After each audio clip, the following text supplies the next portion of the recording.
Yeah, the Saints fans, Jayden here with another edition here of OPPO View, where we sit down, dissect and discuss the opposition matchup for this weekend. We are up against the Eagles on Saturday at Marvel Stadium. We are at home for the rest of the year, which is absolutely lovely. It wasn't so long ago since we beat the Eagles over in Perth in a scrappy but somewhat, form returning aspect for us. We won by the 14 points.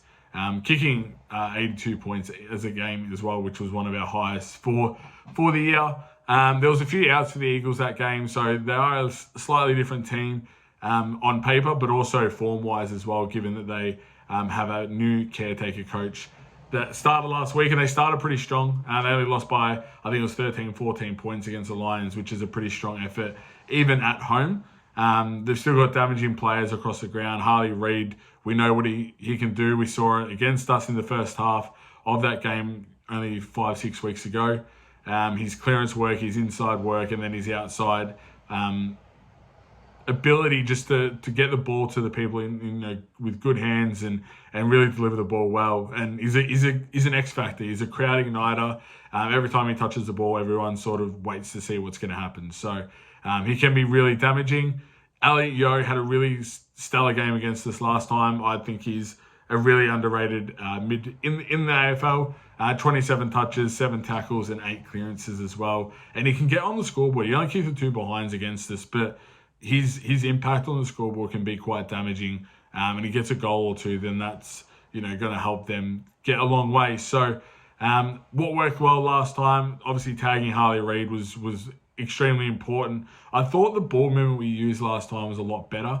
And I think that's sort of carried along since that game, where our ball movement has been quite strong, moving from defensive to defense to forward and through the middle of the ground. Naz, Sinks, Ari, Riley, Bonner, being able to use those assets of their kicking abilities to our advantage.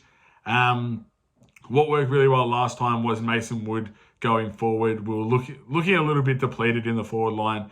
He bobbed up with 4 goals and some really strong contested marks late in the game, and some ice in his veins to seal the win, which was extremely important. He's played a little bit more forward now that Max King has gone. Gives us a little bit of a shake-up up the forward line, which I do like. He gives that ability in the air, but also on the ground, and his running capacity is second to none in the AFL. So he's extremely important for us in the last couple of weeks of the season.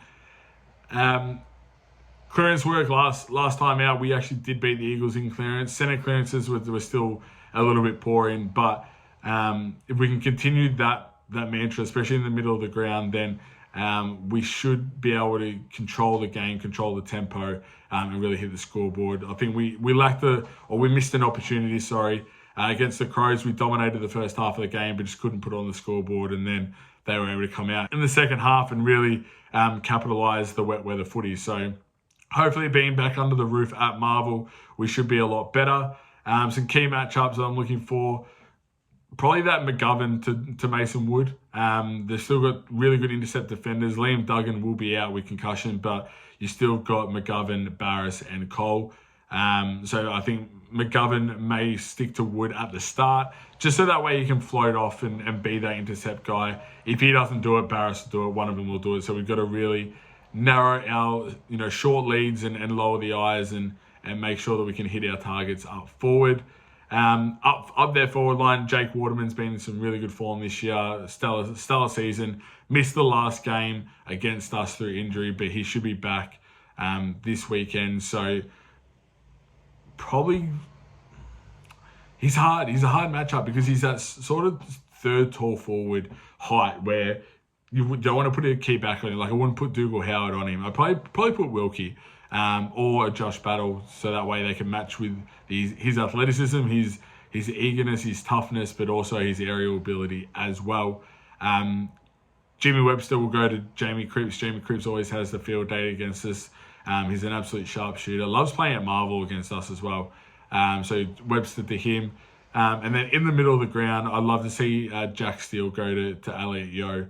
I thought Jack Steele had a better last fortnight. but still probably not up to the standard that we're wanting. So put him on Elliot Yeo, make him accountable, but also get him inside and into the contest straight away. And then we can see what he can do. And then lastly, obviously Harley Reid is an absolute key matchup. And I'd love to see someone like a Hunter Clark just stick with him. We all know what Hunter can do on an attacking side of things, but seeing how he can control his opposition number and really, make sure that he nullifies his impact, but also can be quite impactful himself. So that's my take for this weekend. Again, Saturday afternoon at Marvel Stadium. Get down and support the boys. So there's only 4 or 5 weeks left of the season. So let's try and finish the season strong, finish it well, and then get into the off season and get ready for a big 2025. So as always, go you mighty Saints.